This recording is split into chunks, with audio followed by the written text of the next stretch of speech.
قبلہ گفتگو چل رہی تھی، امام علیہ السلام نے مینا جا کر وہاں خصوصی طور پر عزاداری کو برپا کرنے کا جی 10 سال فرمایا تھا کہ عزاداری برپا کی جائے اور میری مظلومیت اور میری شہادت کو جو ہے وہ بیان کیا جائے. یہیں سے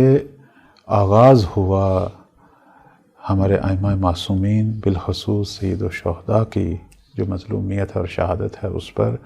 اجتماعی جو عزاداری ہم دیکھ رہے ہیں آج مجالس کی شکل میں، اس کے بانی امام محمد باقر علیہ السلام ہیں. اچھا، امام محمد باقر نے اس کا اجرا کیا، انہوں نے اس کا باقاعدہ حکم دیا. اجرا کرنے والے امام صادق علیہ السلام ہیں.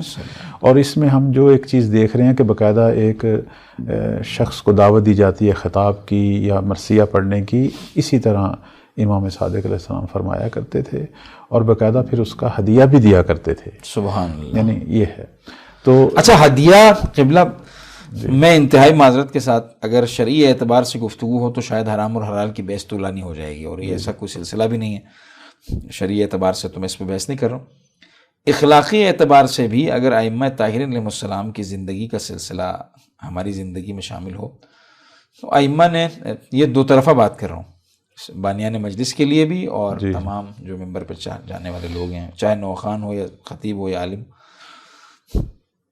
قبلہ کیوں اگر کوئی انسان اپنی خدمت آ کے کرتا ہے فی سبیل اللہ اخلاص سے، نیت سے، صدق دل سے، تو اکثر و بیشتر یہ ہوتا ہے کہ کہیں ایک بانی حضرات جو آج کے دور میں یہ جو پیسے کا جو معاملہ ہوا اور یہ جو چیز چلی، اس کے حوالے سے عرض کروں، بانی اگر خود ائمہ کی طرح سے حسب حیثیت اس پڑھنے والے کو نواز دے تو میرا نہیں خیال ہے کبھی اسے یہ محسوس ہوگا کہ میں کبھی کسی سے جا کے کچھ طلب کروں. جی بالآخر اس کے گھر میں بھی بچے تو ہیں نا قبلہ، ایسا ہی اولاد ہے، اس کے گھر کے اخراجات ہیں. اب ایک آدمی اگر 2.25 مہینے مسلسل عزاداری میں شرکت کر رہا ہے، آج کے دور میں کون سی ایسی کمپنی ہے جو مجھے کہے گی کہ حضور آپ 2.25 مہینے جائیے، آزاد ہیں، عزاداری کیجیے، اور جو ہے وہ سال کے 9.5 مہینے آ کے آپ اپنا کام کیجیے، ریکارڈنگ بھی کیجیے، ساری نہیں ہو سکتا. ایک آدمی اگر کلی اعتبار سے یہ کام کر رہا ہے اور اس خدمت کو انجام دے رہا ہے کہ جسے دینا چاہیے،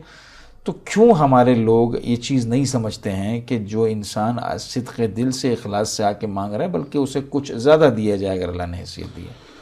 ہمارے ائمہ علیہ السلام کی یہ سیرت تھی، خود امام صادق علیہ السلام سے لے کر بعد میں تمام ائمہ کی، بلکہ امام زین العابدین علیہ السلام کی اور امام باقر علیہ السلام کی بھی یہی سیرت تھی کہ جب بھی سید الشہداء کا مرثیہ ان کے سامنے پڑھا جاتا اور جو بھی پڑھنے والا ہوتا، اس زمانے میں شاعر مختلف جو ہیں